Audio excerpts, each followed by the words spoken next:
এই উইকটা আমি যেরকম ভেবেছিলাম সেরকম একদমই যায়নি। শরীরটা আসলে ভালো ছিল না। ভিডিও দিতেও তাই দেরি হয়ে গেল। লাস্ট ২ সপ্তাহ ধরে সোমবার আপলোড করছিলাম ভিডিও। বাট এই সপ্তাহে বুধবার হয়ে গেল।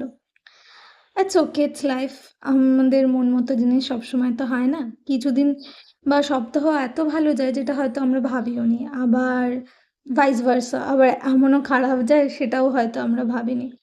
এই উইকেই আমার এক দাদার অ্যানিভার্সারি ছিল, 25th অ্যানিভার্সারি। সেটাই কিছু ফ্রেন্ডস অ্যান্ড ফ্যামিলির সাথে সেলিব্রেট করা হয়েছে।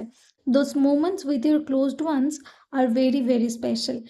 আবার আরেক দাদারও কয়েকদিন আগে অ্যানিভার্সারি ছিল, সেটাও একসাথেই সেলিব্রেট করা হয়েছে। আমার এক পিসতুতো দাদার জন্মদিনও ছিল, বাট শরীরটা একদমই ভালো ছিল না, তাই দেখা করতেও যেতে পারিনি। খারাপ লাগছিল, বাট কী বা করতাম আমি। নেক্সট উইকটা কেমন যাবে সেটা তো জানি না, but hope for the best. Bye, see you.